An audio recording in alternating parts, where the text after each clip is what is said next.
Good morning, all of you. Myself, Sanjana, faculty in JMC Group of Institution. Today, my topic is care of the bedridden patient with the fracture.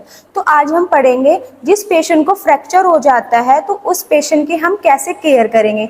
तो थोड़ा सा मैं आपको पहले fracture के बारे में बता देती हूँ कि फ्रैक्चर होता क्या है, किस किस कारण की वजह से फ्रैक्चर हो जाता है। उसके बाद हम पढ़ेंगे कि फ्रैक्चर वाले पेशेंट की हम कैसे केयर करते हैं।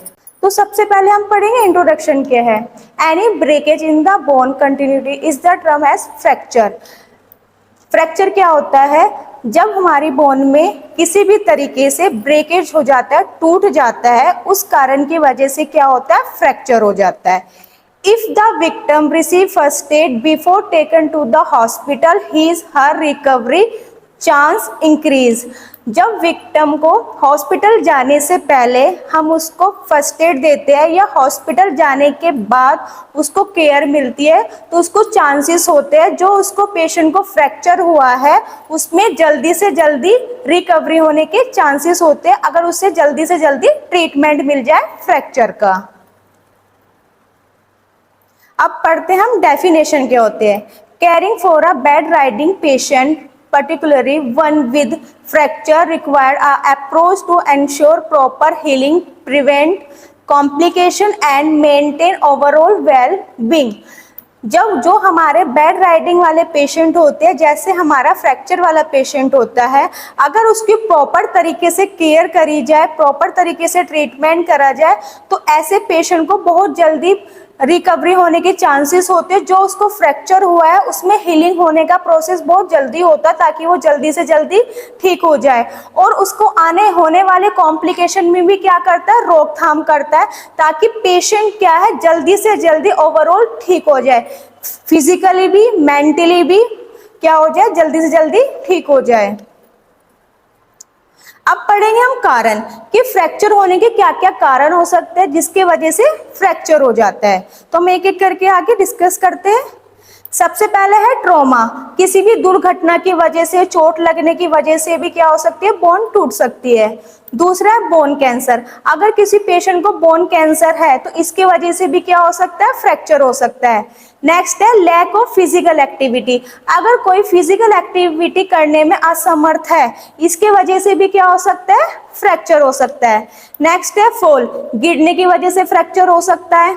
नेक्स्ट है स्पोर्ट्स इंजरी। स्पोर्ट्स मतलब खेलते टाइम भी अगर किसी को इंजरी हो जाए तो इंजरी के दौरान भी क्या हो सकता है? फ्रैक्चर हो सकता है। नेक्स्ट है ओबेसिटी। ज्यादा मोटापे की वजह से भी क्या हो सकता है? फ्रैक्चर हो सकता है।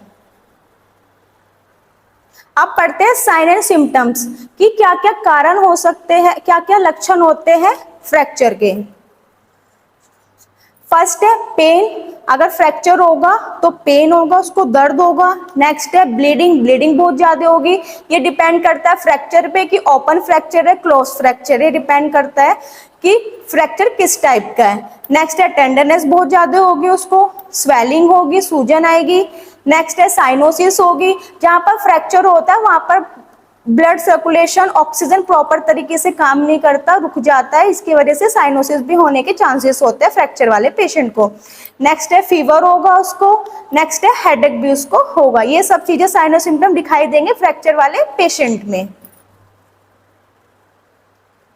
अब पढ़ते हैं टाइप्स कि फ्रैक्चर के क्या क्या टाइप्स होते हैं। तो एक एक करके हम आगे डिस्कस करते हैं। सबसे पहले हमारा क्लोज एंड सिंपल फ्रैक्चर हम पढ़ेंगे। सबसे पहले क्लोज और सिंपल फ्रैक्चर। क्लोज को ही सिंपल फ्रैक्चर बोला जाता है। In this types of fracture any blow or the bone itself can break the skin. ये ऐसा फ्रैक्चर होता है इसमें हड्डी टूट तो जाती है लेकिन प्रॉपर तरीके से, जो हड्डी टूट तो जाती है लेकिन प्रॉपर तरीके से स्किन से बाहर नहीं आती है, वो अंदर ही क्या होती है? फ्रैक्चर हो जाती है। तो ऐसे फ्रैक्चर को हम क्या बोलते हैं? क्लोज और सिंपल फ्रैक्चर बोलते हैं। नेक्स्ट है हमारा ओपन एंड कंपाउंड फ्रैक्चर। इसमें क्या होता है? In this types of fracture the bone is fracture but the skin is not deeply cut. इसमें क्या होता है? इस फ्रैक्चर में प्रॉपर तरीके से क्या होगी, इसके फ्रैक्चर हो जाएगा इसमें, और स्किन क्या होगी, ज्यादा डीपली कट नहीं होगा, लेकिन ये जो स्किन है स्किन से बाहर आ जाएगी। अगर फ्रैक्चर होने के बाद हड्डी क्या होती है, टूटने के बाद बाहर आ जाती है, उसको बोलते हैं हम ओपन फ्रैक्चर। नेक्स्ट है कंप्लीट कम्युनिटी फ्रैक्चर।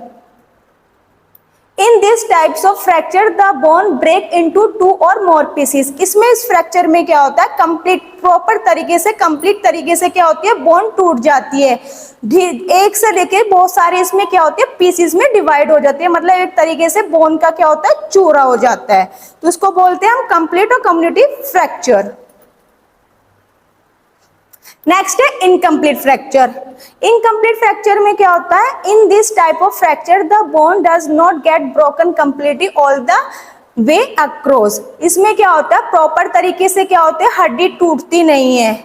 इसमें क्या होता है, एक तरफ से हड्डी टूट जाती है लेकिन दूसरी तरफ से क्या होती है, हड्डी अटैच रहती है, तो इसको बोलते हैं हम इनकम्प्लीट फ्रैक्चर। नेक्स्ट बढ़ेंगे हम green stick fracture. Green stick fracture mostly वैसे देखा जाता है कि बच्चों में ज्यादा होता है। इसमें क्या होता है, in this types of fracture the bone break from one side the remain attach to the other side to provide a bend to the non fracture bone. इसमें क्या होता है, एक पेड़ की टहनी होती है, एग्जाम्पल एक पेड़ की टहनी होती है, तो जैसे टहनी टूट जाती है ना, तो एक तरफ से लटकी रहती है और एक तरफ से टूट जाती है, तो इसी फ्रैक्चर में क्या होता है, जो बोन होती है एक तरफ से टूट जाती है लेकिन दूसरी तरफ से अटैच रहती है, एक तरीके से लटकी हुई रहती है। ये जो मोस्टली होती है, ये वाला जो फ्रैक्चर होता है वो किन लोगों में होता है, बच्चों में देखा जाता है। जो न्यूबॉर्न बेबी होते हैं, इन्फेंट बेबी होते हैं, उन बेबी में ज्यादा देखा जाता है कौन सा, ग्रीन स्टिक फ्रैक्चर। नेक्स्ट है हमारा impacted fracture. In this types of fracture the bone PC divide into the each other at the time of fracture.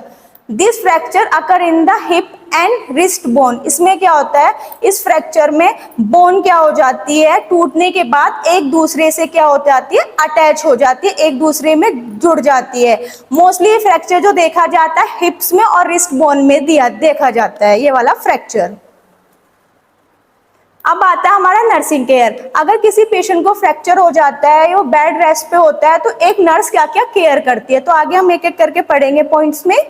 सबसे पहले क्या करना होता है फ्रैक्चर वाले पेशेंट में, any clothes and jewellery covering the injured area should be remove without moving the area.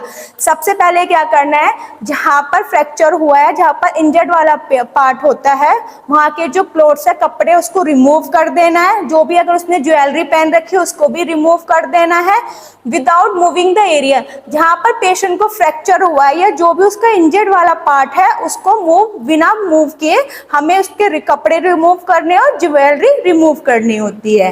Next है, injured body part should be elevate as much as possible. हमें क्या करना है, जो भी उसका इंजर्ड वाला बॉडी पार्ट है, जहां पर उसको फ्रैक्चर हुआ है, हमें उसको एलिवेट करना है। अगर पॉसिबल है तो हमें उस पार्ट को उठाना है, जितना हो सके पॉसिबल है तो।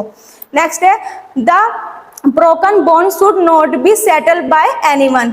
जहां पर उसका पार्ट, जहां पर अगर स्किन से बाहर निकल गया है हड्डी, या ओपन फ्रैक्चर हो गया है, तो ऐसे वाले फ्रैक्चर में हमें उसे सेटल करना नहीं है, ताकि जबरदस्ती हम क्या करें, उसकी हड्डी जोड़ रहे हैं या हड्डी को मूव कर रहे हैं, तो ऐसे वाले पार्ट को हमें क्या करना है, सेटल नहीं करना है। नेक्स्ट है, the bone coming out should not be push back to its original position under the skin. हमें क्या करना है, जो पेशेंट को फ्रैक्चर हुआ है, जो उसकी हड्डी टूटी है, हमें उसको पुश नहीं करना है ओरिजिनल पोजीशन में लाने के लिए स्किन के, ताकि हम ऐसा नहीं कि पेशेंट के फ्रैक्चर हो गया और जबरदस्ती हम क्या कर रहे हैं, उसको हड्डी को जोड़ रहे हैं। नेक्स्ट है, the victim should be keep quiet to avoid the movement of injured area. हमें क्या करना है, जो हमारा विक्टिम है, पेशेंट होगा, हमें उसको शांत होने के लिए बोलना है कि आप शांत रहिए, और जो उसका, जहाँ पर उसको इंजर्ड हुई है, जहाँ पर उसको फ्रैक्चर हुआ है, हमें उसको बोलना है कि उस वाले पार्ट को क्या करना है, हिलाना नहीं है, ताकि उसको पेन में भी रिलीफ मिले। नेक्स्ट पॉइंट है inflammation and swelling at the injured area can be reduce by apply ice. हमें क्या करना है, जहां पर उसको इन्फ्लामेशन हुई है या स्वेलिंग हुई है, जहां उसको सूजन हुई है, जहां पेन हो रहा है, हम उस वाले पार्ट में क्या करेंगे, आइस पैक अप्लाई करेंगे, ताकि क्या हो, उसको जो स्वेलिंग हुई है, इन्फ्लामेशन हो रहा है, वहां पर उसको थोड़ा रिलीफ मिले। नेक्स्ट हमें ये भी ध्यान रखना है कि किस टाइप का फ्रैक्चर है। अगर उसको ओपन फ्रैक्चर हो रहा है तो हम ओपन फ्रैक्चर में आइस पैक यूज नहीं करेंगे। क्यों? उसको पेन होगा, ब्लीडिंग हो रही है तो ब्लीडिंग और ज्यादा होगी, तो हमें ये चीजें क्या करना, अवॉइड करना है। नेक्स्ट पॉइंट में ice splint should be apply in the position of the injury, the injured area should not be move splint. हमें क्या करना है, जो पेशेंट प्रॉपर तरीके से, जहां पर उसको फ्रैक्चर हुआ है और वो मूव नहीं कर पा रहा है, तो हम उसको एक पोजीशन देने की, स्प्लिंट होता है तो हम उसको अटैच कर सकते हैं, ताकि पेशेंट को जहां पर इंजर्ड वाला एरिया है वहां पर वो हिलाए ना, उसको ज्यादा पेन ना हो। नेक्स्ट है analgesic should be given according to the doctor. हम क्या करेंगे, पेन से रिलीफ करने के लिए डॉक्टर के ऑर्डर या डॉक्टर से पूछ के हम उसको एनाल्जेसिक देंगे, पेन रिलीफ, पेन किलर देंगे, ताकि उसको पेन में क्या हो, रिलीफ मिले। नेक्स्ट है patient blood investigation should be observed the test the electrolyte level and report the doctor in case any abnormality। हम उसको ब्लड इन्वेस्टिगेशन कराएंगे, ब्लड टेस्ट कराएंगे, सीबीसी करा दिया, केएफटी एलएफटी कराएंगे। अगर हमें इलेक्ट्रोलाइट्स मतलब सोडियम पोटेशियम, इसमें कुछ हमें क्या लग रहा है, इंक्रीज या डिक्रीज लग रहा है, हम उसको ऑब्जर्व करेंगे, साथ ही साथ हम डॉक्टर को रिपोर्ट करेंगे अगर हम कोई एबनॉर्मलिटी उसकी रिपोर्ट्स में देखते हैं तो। नेक्स्ट पॉइंट, साथ में हम input and output chart of the patient should be maintain. हम क्या करेंगे, जो उसने इनटेक और आउटपुट चार्ट होता है उसको भी मेंटेन करके रखेंगे, ऑब्जर्व करेंगे कि पेशेंट इनपुट ले रहा है, मतलब इनटेक ले पा रहा है या नहीं ले रहा पा रहा है, आउटपुट कितना पास कर रहा है, पास कर पा रहा है या नहीं कर पा रहा है, ये सब चीजें हम क्या करेंगे, चेक करेंगे। नेक्स्ट है proper quantity of oral floor should be given the patient. हम क्या करेंगे, जितना पॉसिबल हो सकता है हम उसको ट्राई करेंगे कि वो क्या करे, ओरली फ्लूइड ले, ठीक है, जैसे जूस ले लिया, कोई लिक्विड डाइट ले ली, ताकि उसका आउटपुट प्रॉपर तरीके से क्या हो, मैनेज हो जाए। नेक्स्ट है आप balance diet should be provide to the patient. हम पेशेंट को एक बैलेंस डाइट प्रोवाइड करवाएंगे, ताकि पेशेंट को क्या हो, न्यूट्रिशन का शिकार ना हो, उसको प्रॉपर तरीके से न्यूट्रिशन मिले। नेक्स्ट है patient position should be frequently change prevent bad सोर। हम क्या करेंगे, पेशेंट की पोजीशन चेंज करेंगे, हर 2 घंटे में 3 घंटे में पेशेंट की पोजीशन चेंज करेंगे, ताकि पेशेंट को बैड सोर ना हो। बैड सोर होने के उसको चांसेस हो तो उसमें भी हम क्या करेंगे, उसकी केयर करेंगे। नेक्स्ट पॉइंट है all medication should be provided at the right time in right quantity in the right way. हम उसको इसके अलावा और मेडिकेशन जो उसको चल रही है, जो डॉक्टर ने उसको प्रिस्क्राइब करी है, हम उसको राइट टाइम पे देंगे, राइट क्वांटिटी में देंगे और राइट वे में देंगे। कि हमें आईवी देना है, आईएम देना है, या उसको माउथ के थ्रू देना है, तो हमें राइट वे में उसको मेडिकेशन प्रोवाइड करेंगे। नेक्स्ट पॉइंट है emergency trolley should be keep ready all the time. हम इमरजेंसी ट्रॉली को रेडी रखेंगे, क्या पता पेशेंट को कार्डियक अरेस्ट हो जाए या पेशेंट को दिक्कत होने लगे और कॉम्प्लिकेशन हो, तो हम इमरजेंसी ट्रॉली रेडी रखेंगे पेशेंट के लिए, कि अगर पेशेंट को कोई दिक्कत होती है तो हम उसकी केयर जल्दी से उसको ट्रीटमेंट दे सके। नेक्स्ट है एयर और mattress, water mattress should be given the time. हम क्या करेंगे, पेशेंट को एयर मैट्रेस और वाटर मैट्रेस प्रोवाइड करेंगे, ताकि पेशेंट को बेड सोर से बचाया जा सके। अगर आपको इस टॉपिक में कुछ भी दिक्कत है, कोई भी क्वायरी है, तो आप नीचे कमेंट करके पूछ सकते हो। Thank you.